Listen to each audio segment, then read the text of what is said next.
Hantu penunggu kos putri. Malam itu, hujan turun deras membasahi atap kos putri yang sudah berdiri sejak puluhan tahun lalu. Angin berembus kencang, menggoyangkan jendela-jendela tua yang mulai rapuh. Nadia baru saja pindah ke kos ini, sebuah bangunan berlantai 2 yang tampak sederhana namun menyimpan nuansa suram. Sejak awal, ia merasa ada sesuatu yang aneh di tempat ini. Bukan hanya karena suara-suara aneh yang sering terdengar di malam hari, tapi juga karena tatapan kosong para penghuni lama yang seolah menyembunyikan sesuatu.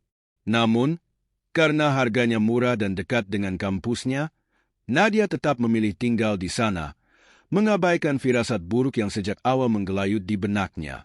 Malam pertama di kamar barunya, Nadia merasa sulit tidur. Ia sudah mematikan lampu, berusaha memejamkan mata, tetapi ada perasaan tidak nyaman yang membuatnya gelisah. Di luar kamar, terdengar langkah kaki menyeret, seakan ada seseorang yang berjalan dengan lambat di lorong sempit. Nadia menahan napas, berharap itu hanya penghuni lain yang belum tidur.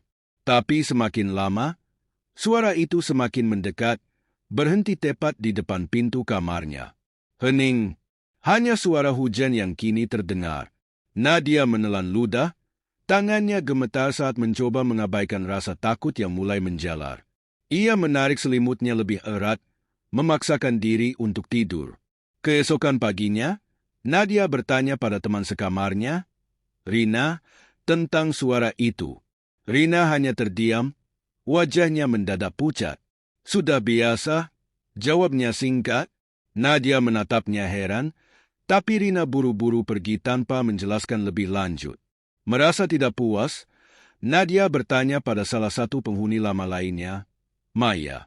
Maya awalnya enggan berbicara, tetapi akhirnya ia mengaku bahwa sejak bertahun-tahun lalu, ada kisah kelam yang menyelimuti kos ini.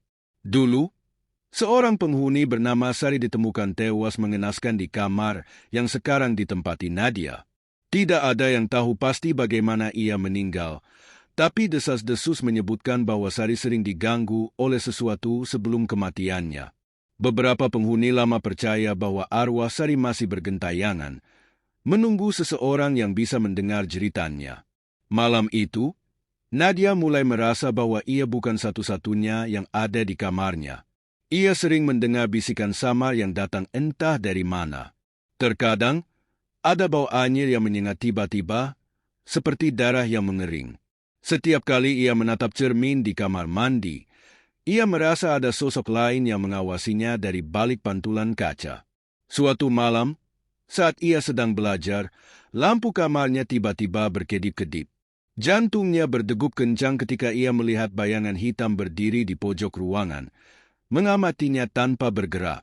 Nadia ingin berteriak, tapi suaranya tercekat di tenggorokan.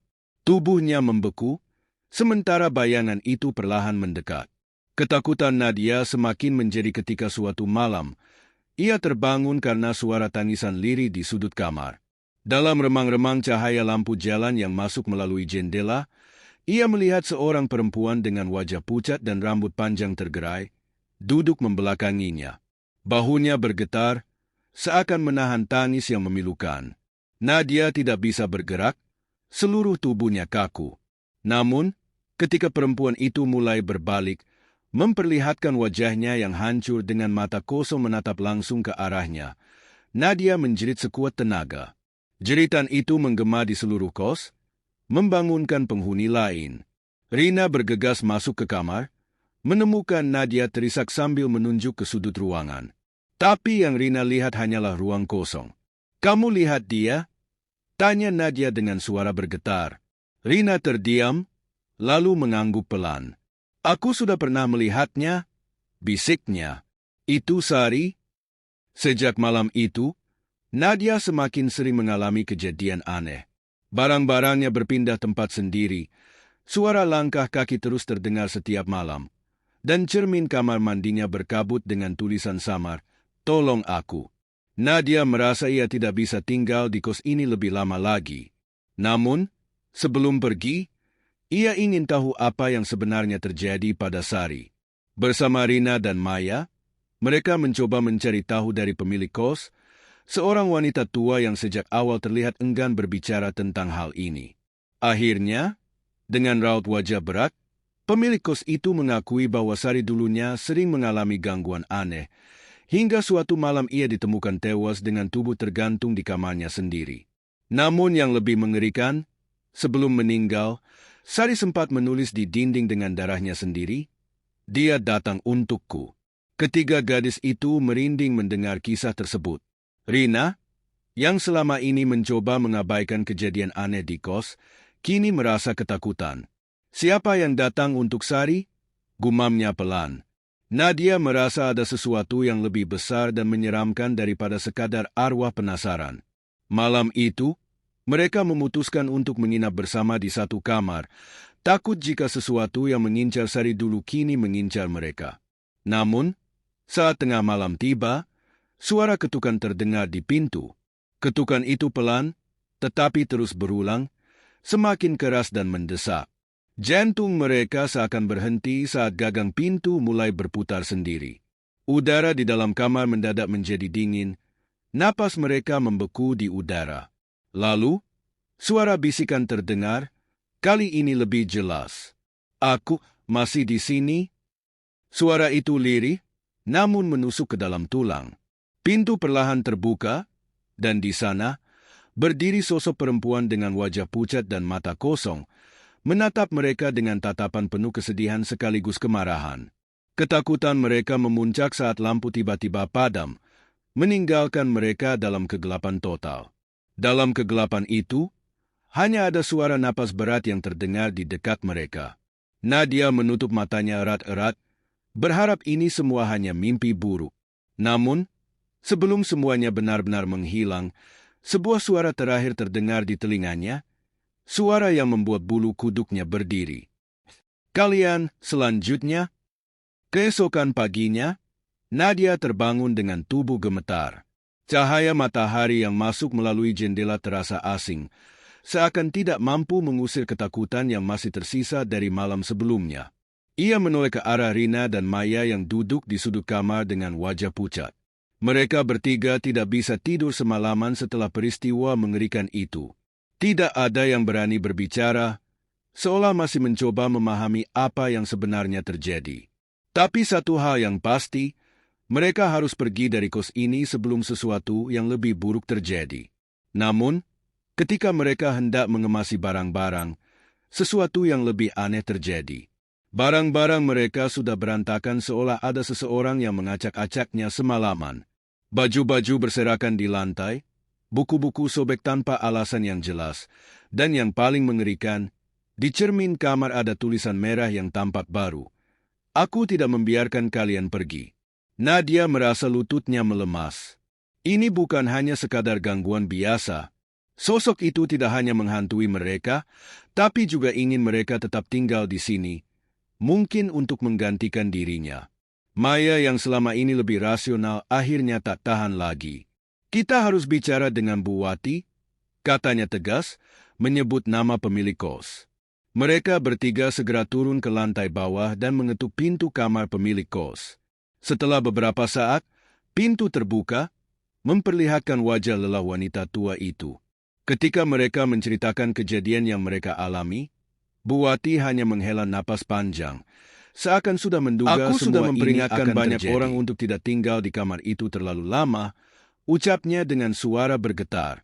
Sari tidak bunuh diri. Ia dibunuh.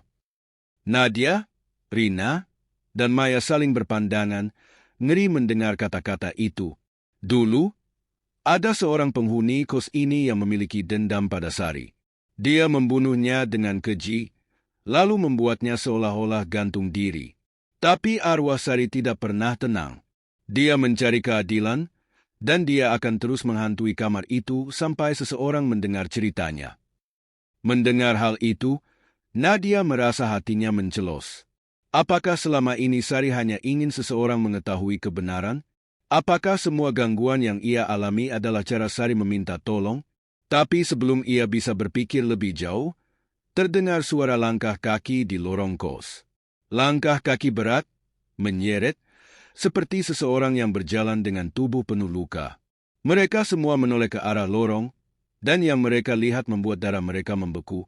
Sari berdiri di ujung lorong dengan tubuh terguntang, matanya penuh dendam, wajahnya penuh luka menghitam. Aku tidak bisa pergi sebelum dia mendapat balasannya. Suara Sari lirih, tapi penuh kepedihan. Nadia merasa tubuhnya gemetar, tapi entah dari mana keberanian itu muncul. Siapa yang membunuhmu, Sari? Tanyanya dengan suara bergetar. Sosok itu menatap mereka satu persatu, lalu perlahan mengangkat tangannya, menunjuk ke arah seseorang yang berdiri di belakang mereka. Mereka berbalik, dan jantung mereka nyaris berhenti saat melihat Bu Wati berdiri dengan ekspresi pucat pasi. Rina menatap wanita itu dengan ngeri. Bukan berarti? Suaranya tercekat. Bu Wati mundur selangkah, wajahnya kini penuh ketakutan. Itu tidak benar. Aku tidak ingin dia terus mengganggu kos ini. Gumamnya, tapi tatapan Sari tidak berpaling dari wanita itu.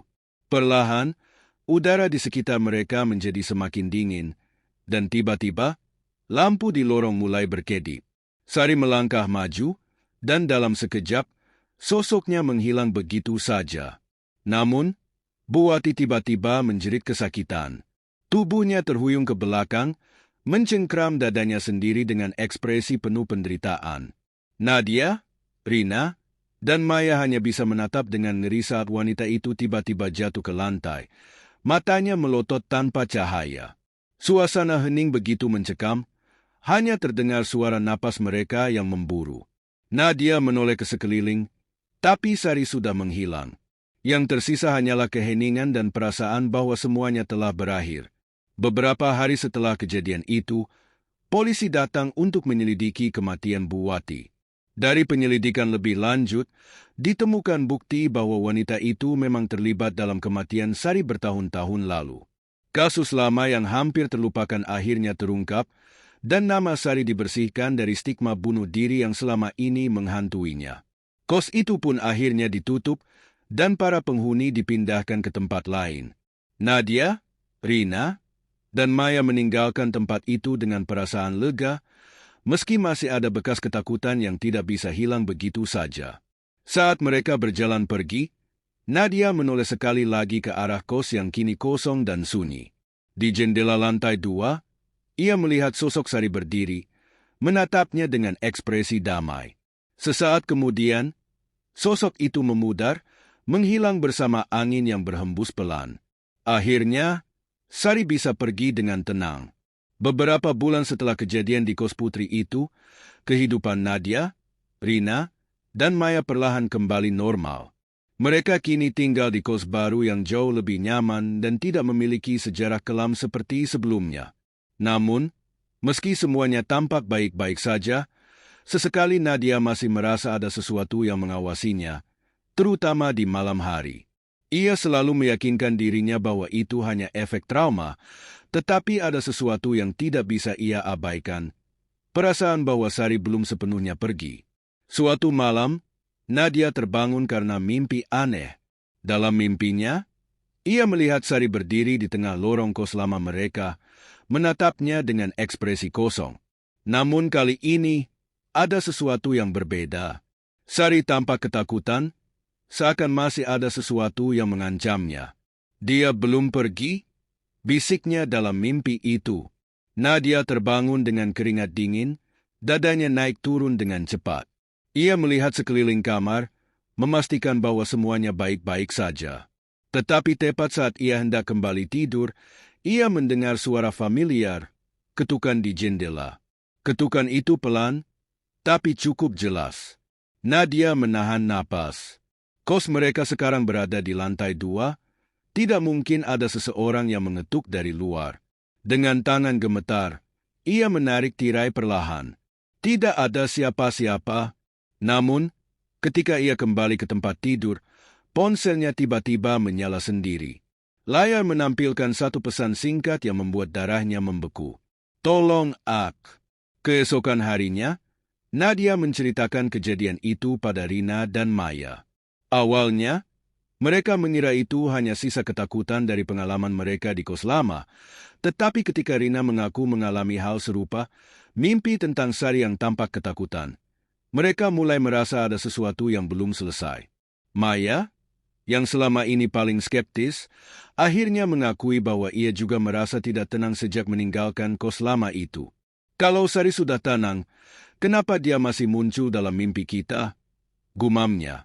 Berbekal firasat bahwa sesuatu masih belum beres, mereka bertiga memutuskan untuk mencari tahu lebih lanjut tentang Sari. Mereka kembali ke kampus dan menemui seorang dosen yang dulu mengenal Sari. Dari dosen itu, mereka mengetahui bahwa Sari sebenarnya bukan satu-satunya korban di kos itu. Beberapa tahun sebelum Sari, ada kasus serupa yang melibatkan seorang mahasiswi lain yang juga ditemukan tewas dengan cara misterius. Semua kejadian itu tampaknya memiliki pola yang sama. Semuanya terjadi di kamar yang dulu ditempati Sari. Dengan rasa penasaran bercampur takut, mereka bertiga memutuskan untuk kembali ke kos lama yang kini sudah ditutup. Malam itu, mereka menyelinap masuk ke dalam bangunan kosong itu. Kos itu kini lebih suram dari sebelumnya, dengan cat dinding yang mulai mengelupas dan udara yang terasa lebih dingin dari seharusnya. Mereka berjalan perlahan menuju kamar Sari, merasakan ketegangan semakin kuat di setiap langkah. Saat mereka tiba di depan pintu kamar, tiba-tiba terdengar suara ketukan dari dalam. Nadia menelan ludah. Dengan tangan gemetar, ia meraih gagang pintu dan mendorongnya perlahan. Ruangan itu gelap, tetapi sesuatu yang aneh terjadi.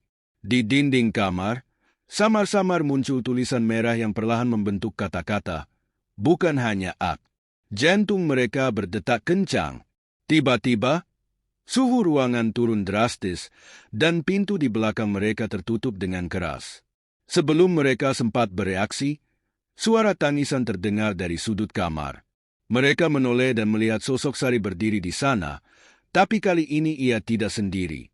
Ada sosok lain di belakangnya, seorang perempuan yang tampak lebih tua, dengan wajah penuh luka dan mata kosong yang memancarkan kesedihan mendalam. Mereka akhirnya menyadari satu hal. Hantu yang menghantui kos itu bukan hanya Sari. Ada korban lain, dan mereka semua masih terperangkap di sana.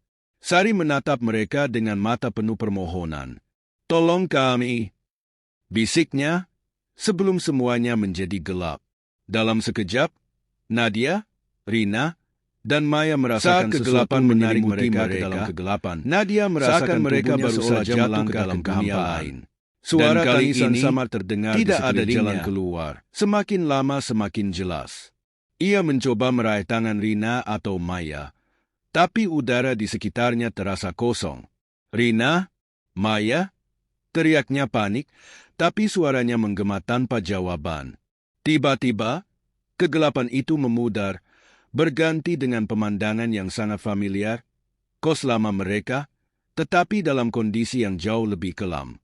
Cat dindingnya penuh noda merah gelap seperti bekas darah kering, dan udara dipenuhi aroma anyir yang menusuk.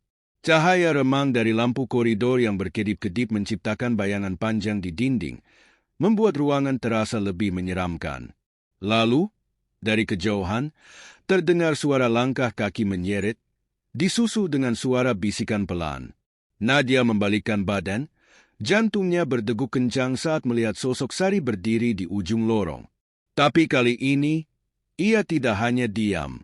Sari menunjuk ke sebuah kamar yang pintunya setengah terbuka, matanya menyiratkan sesuatu yang mendesak. Dengan rasa takut yang masih mencengkeram, Nadia melangkah perlahan ke arah pintu itu. Setiap langkah terasa berat, seolah udara di sekitarnya menolak untuk membiarkannya mendekat. Ketika ia tiba di depan pintu, sesuatu yang lebih mengerikan terjadi.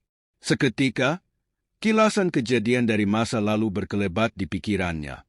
Ia melihat seorang perempuan muda, bukan Sari, tetapi korban sebelumnya, terperangkap di kamar itu. Perempuan itu menangis dan memohon ampun, sementara sesosok bayangan besar berdiri di depannya, menggenggam sesuatu yang tajam. Jeritan perempuan itu menggema, dan dalam sekejap, semuanya kembali gelap. Nadia tersentak, kembali ke kesadarannya. Tubuhnya gemetar hebat, matanya berkaca-kaca. Sekarang ia mengerti, Sari bukan satu-satunya yang terjebak. Ada lebih banyak korban, dan semua ini belum berakhir. Sosok yang membunuh mereka masih ada di sini, bahkan setelah kematian. Ia berbalik, berharap bisa menemukan Rina dan Maya, tetapi yang ia lihat justru lebih buruk. Di sudut ruangan, berdiri sosok lain. Bukan hantu, bukan korban, tapi sesuatu yang jauh lebih gelap. Bayangan hitam besar dengan mata merah menyala. Tubuhnya membentuk siluet menyeramkan yang perlahan bergerak ke arahnya. Entitas itu bukan sekadar arwah penasaran, melainkan sesuatu yang lebih jahat. Sesuatu yang menjadi akar dari semua kematian di tempat ini. Seketika, pintu kamar tertutup dengan keras. Nadia menjerit, tapi suaranya teredam oleh suara tawa rendah yang mengerikan.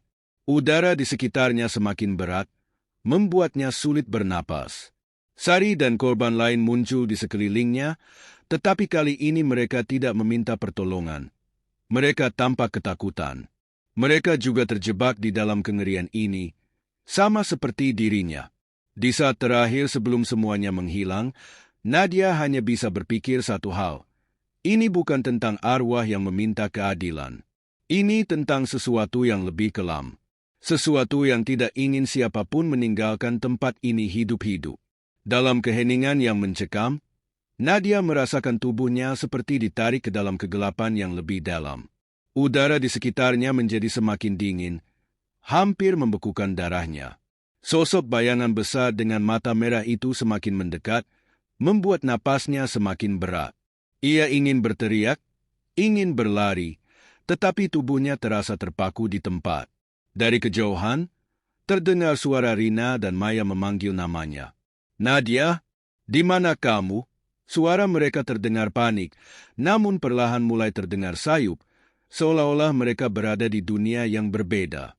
Nadia mencoba menggerakkan tangannya, berusaha mencapai suara mereka, tetapi sosok bayangan itu bergerak lebih cepat. Dalam sekejap, entitas itu berdiri tepat di depannya.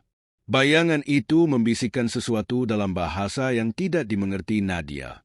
Suaranya bergaung di kepalanya, membuat telinganya berdengung dan rasa sakit menjalar di seluruh tubuhnya. Namun di tengah ketakutannya, Nadia mulai menyadari sesuatu. Sari dan para korban lainnya tidak mencoba melarikan diri dari sosok ini. Mereka justru berdiri diam, menatapnya dengan ekspresi putus asa. Mata Nadia membelalak. "Kalian terjebak?" tanyanya dengan suara bergetar. Sari mengangguk perlahan, matanya penuh kesedihan. Nadia menyadari kebenaran yang mengerikan, entitas ini bukan hanya sekadar arwah jahat.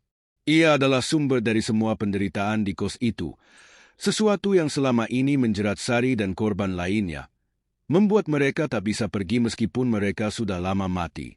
Di saat itu, kilasan ingatan kembali muncul di kepala Nadia.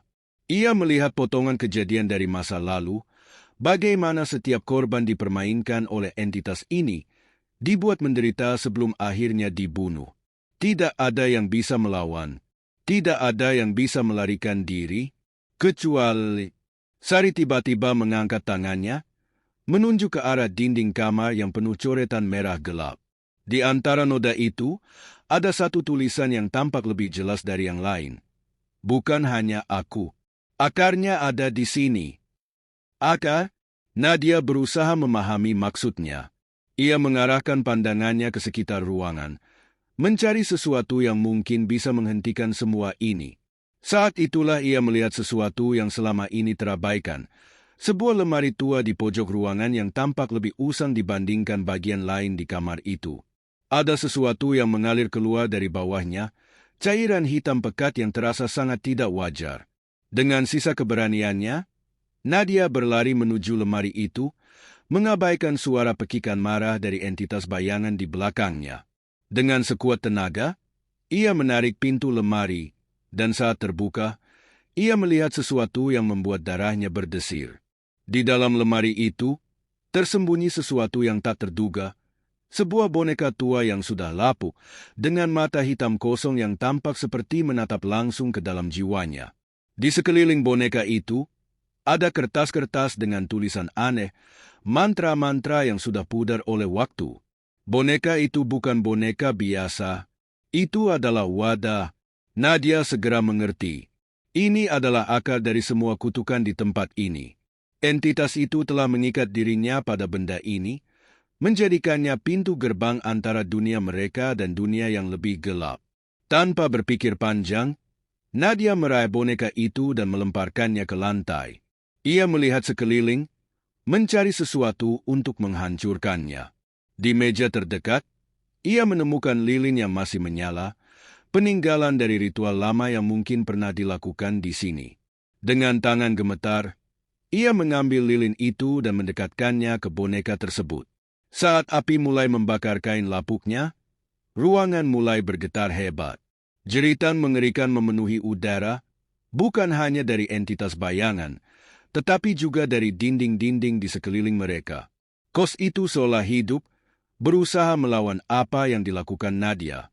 Bayangan itu bergerak liar, matanya bersinar dengan amarah yang membara. Ia menerjang ke arah Nadia, tetapi tepat sebelum bisa menyentuhnya, tubuhnya mulai bergetar dan perlahan memudar. Suara jeritannya semakin nyaring, penuh. Api dari boneka itu semakin membesar, dan dalam sekejap, sosok bayangan itu mengeluarkan jeritan terakhir sebelum akhirnya lenyap sepenuhnya. Angin kencang berembus di dalam ruangan, meniup semua debu dan kegelapan yang selama ini menyelimutinya. Nadia terjatuh ke lantai, tubuhnya lemas dan napasnya terengah-engah.